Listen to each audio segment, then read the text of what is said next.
You. Meantime, there's a major shakeup at the U.S. Secret Service this morning. 6 Secret Service agents have been suspended without pay following last year's assassination attempt on President Trump at that Pennsylvania rally in Butler last July. This is the first major disciplinary action we've seen taken after the security failure that shocked the nation. The agents facing penalties ranging from 10 to 42 days of unpaid leave and have been placed in restricted roles with reduced responsibility upon their return.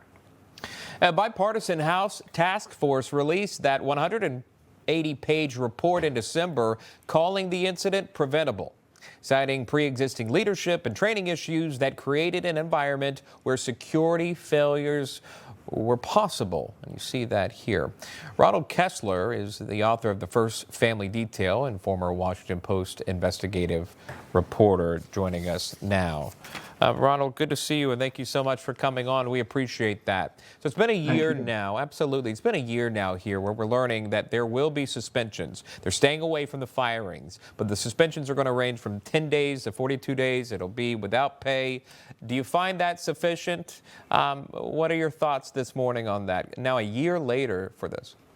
Yeah, well, actually, the Deputy Director Quinn, in the CBS interview, which revealed the suspensions, said, no, that's not enough, and that we're going to go after the root cause of all these problems.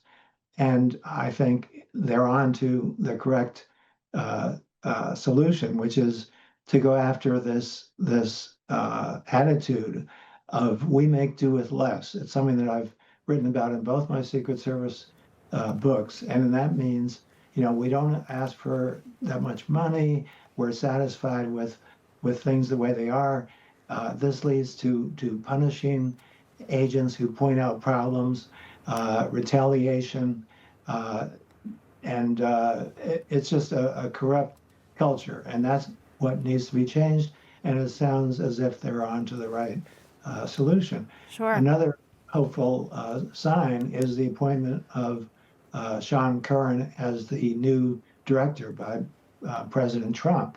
The fact that he declined promotions in which you have to kowtow to this corrupt culture means to me that he wants to do the right thing when it comes to leading the Secret Service, that he's not going to be beholden to this corrupt culture. Yeah, and of course, our viewers might recognize Sean Curran, who was right there by the president in Butler, Pennsylvania.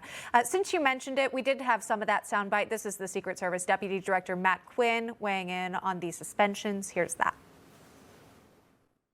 Butler was an operational failure, and we are focused today on ensuring that it never happens again and executing our strategic plan to increase technology, to improve communications, to make sure our personnel are well-trained, equipped, and deployed. He goes on, we've learned the agency has added military-grade drones and mobile command posts since the assassination attempt. Ron, do you think that that would suffice when you've got these sort of outdoor rallies here? Could that fix the problem that we saw in Butler? No, that's just a small part of what went wrong. I mean, there were dozens of problems, but the solution is, I think, what they're on to now to get rid of this corrupt culture, which included Secret Service directors lying outright to the public, going back to directors appointed by Barack Obama.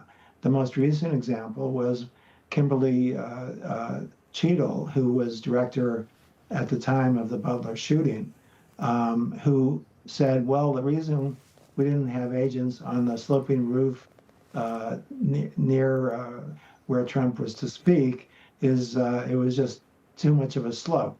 It would be too dangerous.